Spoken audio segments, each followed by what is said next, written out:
Hello student, I am back with another topic that is gravitational potential energy. Gravitational potential energy detail में discuss करने के पहले मैं आपको पोटेंशियल एनर्जी क्या होता है उसके बारे में बताती हूँ। तो देखो, पोटेंशियल एनर्जी का डेफिनेशन ऑलरेडी आपने 9th स्टैंडर्ड में पढ़ लिया है। तो देखो, पोटेंशियल एनर्जी क्या होती है, कौन सा भी ऑब्जेक्ट रहने दो, उस ऑब्जेक्ट की स्टेट और पोजीशन जो होती है उसमें स्टोर हुई एनर्जी जो होती है उसको हम पोटेंशियल एनर्जी कहेंगे।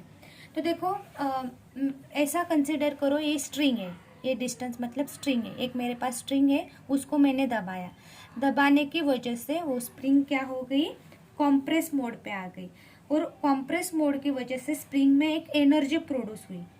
तो उस एनर्जी को ही हम क्या कहेंगे, पोटेंशियल एनर्जी कहेंगे। क्या कहेंगे, पोटेंशियल एनर्जी कहेंगे। तो देखो, ये जो पोटेंशियल एनर्जी है, ये पोटेंशियल एनर्जी का जो फॉर्मूला होता है वो क्या होता है, तो potential energy is equal to mgh।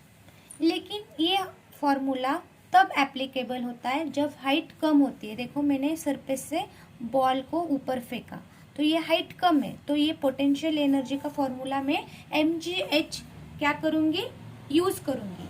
लेकिन जब हाइट बढ़ता है तो पोटेंशियल एनर्जी का जो फॉर्मूला होता है वो क्या हो जाता है, चेंज हो जाता है।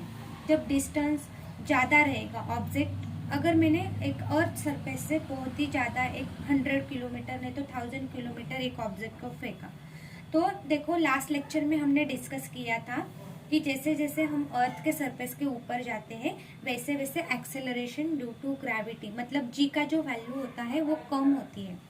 ठीक है, इन केस अगर हम जी का वैल्यू हम 9.8 रखेंगे तो हमारी पोटेंशियल एनर्जी की जो वैल्यू आएगी तो वो रॉन्ग हो जाएगी।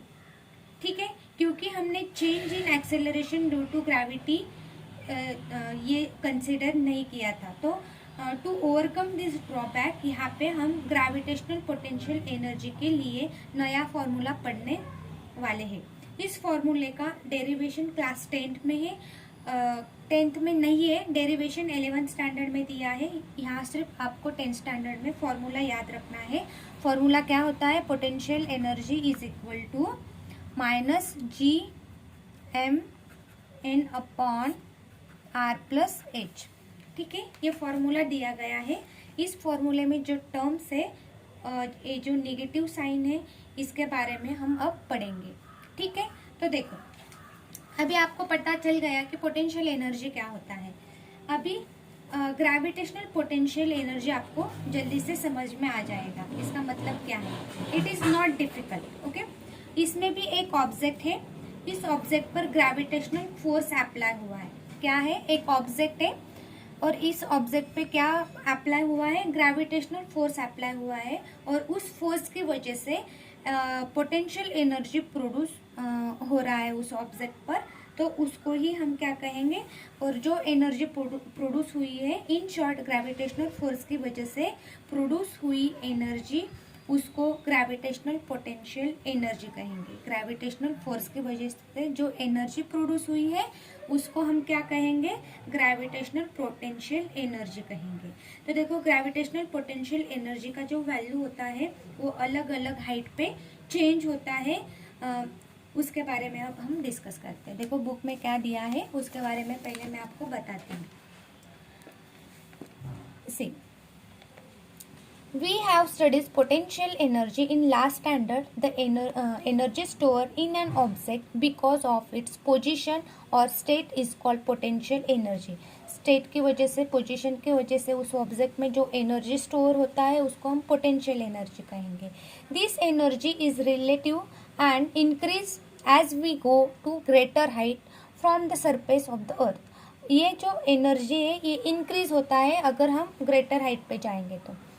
We had assumed that potential energy of an object of mass m at a height h from the ground is mgh। अगर हाइट कम है तो मैंने आपको ऑलरेडी बताया है, अगर हाइट कम है तो हम कौन सा फॉर्मूला यूज करेंगे पोटेंशियल एनर्जी का, mgh। ठीक है, तो इधर भी वही दिया है। तो ये फॉर्मूला हम क्या करने वाले हैं, mgh, ये फॉर्मूला यूज करने वाले हैं। ठीक है, but for large value of h and value of g, decrease with can be used for decrease with increase in height. Okay, for an object at infinite distance from the earth, the value of g is 0 and earth gravitational force does not act on the object. So it is more appropriate to assume the value of potential energy to be 0 there. Thus for smaller distance, that is height, the potential energy is less than 0, that is it is negative. When an object is at height h from the surface of the earth, its potential energy is minus g m upon r plus h. तो देखो अभी escape velocity क्या होता है उसके बारे में पढ़ेंगे. तो ये जो टर्मिनोलॉजी है ये पहले आपको समझना जरूरी है.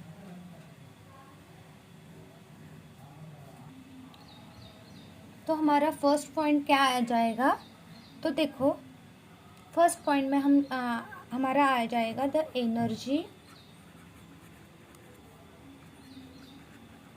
Stored in an object of its position or state is called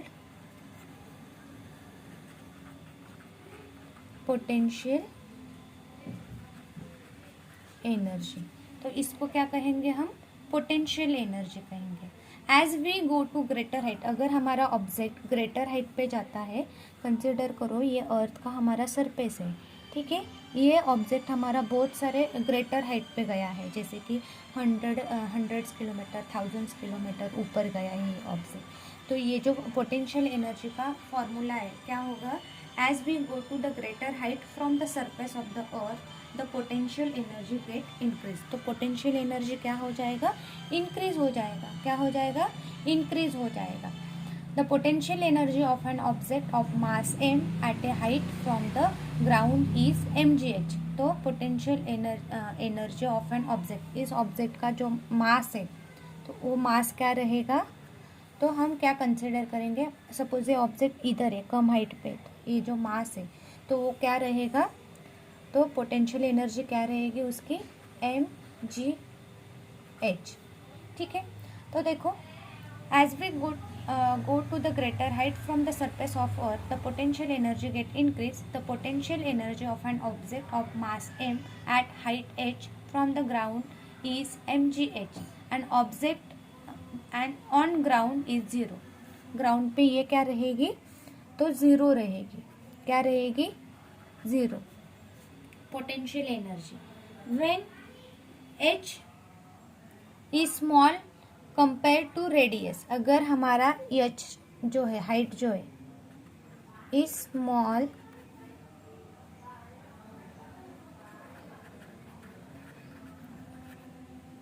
compare to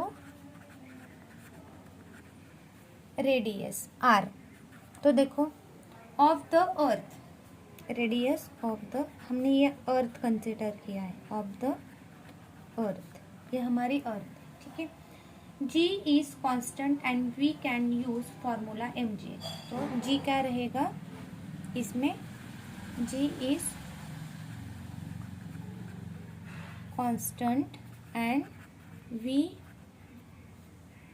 we can use formula mgh. ठीक है. But for large value of h the value g का जो वैल्यू है डिक्रीज हो जाएगा. क्या हो जाएगा, अगर लार्ज वैल्यू लिया हमने h का, हाइट अगर ज़्यादा लिया, ठीक है, h हमारा हाइट अगर बढ़ता है तो g का जो वैल्यू रहेगा वो क्या हो जाएगा, डिक्रीज हो जाएगा. क्या हो जाएगा, डिक्रीज हो जाएगा. Then if the object is at the infinite distance from the earth g is 0. तो g हमारा क्या रहेगा, इधर 0 रहेगा. क्या रहेगा, 0. अगर हमने इन्फिनाइट डिस्टेंस पे अगर ऑब्जेक्ट को लिया, कंसिडर किया, तो हमारा जो जी है तो ग्रेविटेशन वो क्या रहेगा, जीरो रहेगा, और पोटेंशियल एनर्जी भी क्या रहेगी, जीरो रहेगी. Gravitational force is also zero. Thus, it is assumed that potential energy is zero there. Okay. For smaller distance, the potential energy is less than zero. That is, it is negative. तो अगर small distance लेते हैं या small distance लेंगे तो जो हमारा potential energy रहेगा वो पोटेंशियल एनर्जी कैसे रहेगा, लेस देन ज़ीरो रहेगा. कैसे रहेगा, less than zero. That is, इसको हम नेगेटिव भी कहेंगे, डैट इज नेगेटिव. इसलिए इधर